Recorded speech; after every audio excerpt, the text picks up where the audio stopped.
जय श्री राधे। आपके अपने YouTube चैनल आचार्य पंडित अजय शर्मा में बहुत बहुत स्वागत है। तो मित्रों, आप सभी को राधा अष्टमी जन्मोत्सव की बहुत बहुत हार्दिक शुभकामनाएं एवं बहुत बहुत बधाई। राधा अष्टमी राधा रानी के जन्मोत्सव के रूप में मनाया जाता है। धार्मिक मान्यताओं के अनुसार वृषभानु जी के घर में राधा रानी का जन्म हुआ था। इस दिन को उनके जन्मोत्सव के रूप में मनाया जाता है और आज के दिन राधा रानी के साथ भगवान श्री कृष्ण की भी पूजा की जाती है। यह दिन प्रेम, समर्पण और भक्ति का प्रतीक माना जाता है।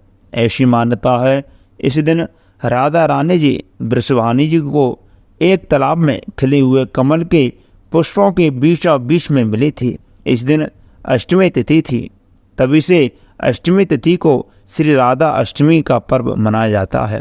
धार्मिक मान्यताओं के अनुसार इस दिन राधा रानी की और कृष्ण भगवान जी की पूजा करनी चाहिए। धार्मिक मान्यताओं के अनुसार इस दिन राधा कृष्ण की पूजा करने से भगवान श्री कृष्ण प्रसन्न होते हैं और अपने भक्तों के सभी इच्छाएं पूर्ण करते हैं। इस व्रत के पालन से गृहस्थ जीवन में सुख समृद्धि और सौभाग्य की वृद्धि होती है। मध्याह्न काल में भगवान श्री कृष्ण और राधा रानी जी की पूजा करने का विशेष लाभप्रद रहता है।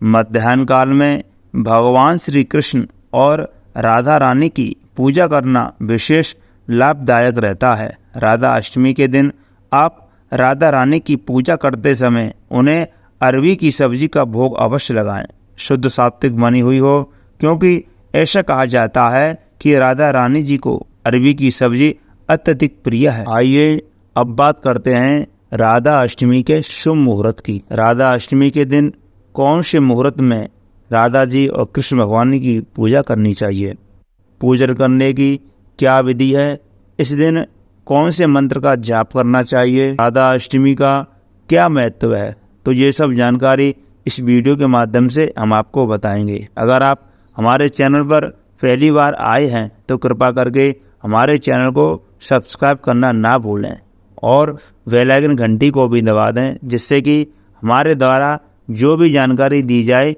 वो आपको प्राप्त हो सके। वैदिक पंचांग के अनुसार भाद्रपद मास के शुक्ल पक्ष की अष्टमी तिथि को राधा अष्टमी का पर्व मनाया जाता है।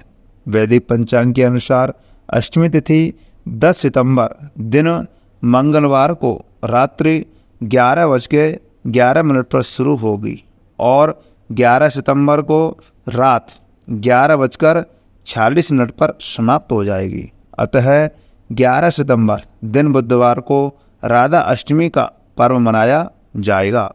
राधा रानी के प्रति असीम भक्ति और श्रद्धा रखने वाले भक्त इस दिन विशेष पूजा अर्चना करते हैं। राधा रानी की भक्ति के बिना श्री कृष्ण की पूजा भी अधूरी मानी जाती है। राधा अष्टमी का यह पर्व कृष्ण जन्माष्टमी के ठीक 15 दिनों के बाद आता है। वहीं इस दिन खास करके ब्रज में जो मंदिर हैं वह सब सजाए जाते हैं, क्योंकि ब्रज की देवी है राधा रानी और हमारे भी प्राण प्रिया हैं किशोरी जी। तो आप सभी लोग भी राधा अष्टमी के दिन सुंदर स्वरूप का दर्शन करते हुए अपने अपने घरों पर राधा अष्टमी के उत्सव को मनाते हैं।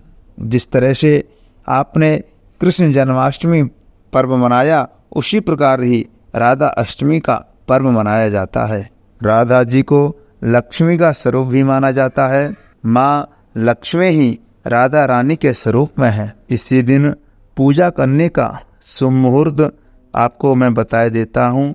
वह शुभ मुहूर्त रहेगा दोपहर को 11:02 से लेकर के दोपहर के 1:31 तक। इस समय में आप राधा रानी के पावन पूजन को कर सकते हैं। वैष्णव संप्रदाय में राधा और कृष्ण की संयुज्य पूजा को विशेष स्थान प्राप्त है। ऐसा माना जाता है कि जो भक्त राधा अष्टमी के दिन राधा रानी की आराधना करता है उसे भगवान कृष्ण की विशेष कृपा प्राप्त होती है, क्योंकि राधा कृष्ण का प्रेम और भक्ति एक दूसरे के अभिज्य माने जाते हैं। राधा रानी को श्री कृष्ण की आत्मा कहा जाता है। श्रीमद् भागवत पुराण और अन्य पुराणों में राधा कृष्ण के प्रेम को सर्वोच्च भक्ति का प्रतीक माना जाता है। यह प्रेम लौकिक नहीं बल्कि अलौकिक और अद्वितीय भक्ति का प्रतीक है। राधा रानी के प्रेम को विशुद्ध, निस्वार्थ और समर्पण का सबसे बड़ा उदाहरण माना जाता है। इसलिए राधा अष्टमी का यह पर्व भक्ति, प्रेम और श्रद्धा का उत्सव है। राधा अष्टमी के दिन प्रातःकाल स्नान करके स्वच्छ वस्त्र धारण करें, फिर पूजा स्थल पर राधा जी की प्रतिमा या चित्र स्थापित करें। राधा रानी जी के साथ आप लड्डू गोपाल जी एवं कृष्ण भगवान की भी पूजा कर सकते हैं। इस दिन आपको राधा रानी जी, कृष्ण भगवान जी को पंचामृत से स्नान कराना चाहिए। उसके बाद उनको शुद्ध जल से स्नान कराएं। फिर उसके बाद उनको अच्छे से सुंदर वस्त्र धारण कराएं। फिर उसके बाद गुलाब के फूल, चंदन, अक्षत और धूप दीप आदि अर्पित करें। इस दिन लड्डू गोपाल जी की तुलसी दल से विशेष पूजा अर्चना करें।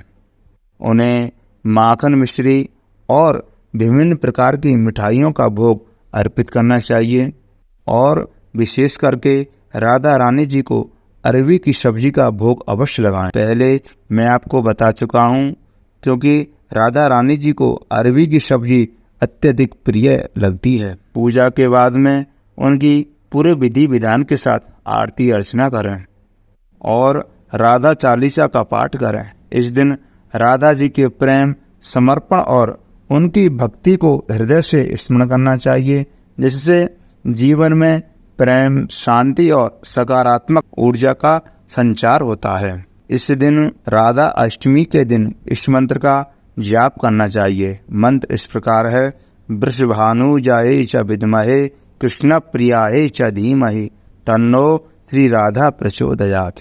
इस मंत्र का कम से कम 108 बार जाप अवश्य करना चाहिए, जिससे आपके जीवन में सुख समृद्धि आती है और राधा कृष्ण की कृपा प्राप्त होती है। राधा अष्टमी के दिन विशेष रूप से गरीबों और ज़रूरतमंद लोगों को अन्न, वस्त्र और धन का दान करना चाहिए। दान करने से भक्त के समस्त कष्टों का निवारण होता है और उसे मोक्ष की प्राप्ति होती है। साथ ही इस दिन राधा रानी की कृपा से भक्त के जीवन में सकारात्मक ऊर्जा और समृद्धि का प्रवेश होता है। तो प्रिय मित्रों, मैं आशा करता हूँ यह जानकारी आपको बहुत अच्छी लगी होगी। तो कृपा करके इस वीडियो को अपने मित्रों के साथ ज़्यादा से ज़्यादा शेयर करें, लाइक करें, कमेंट बॉक्स में राधा रानी की जय अवश्य लिखें।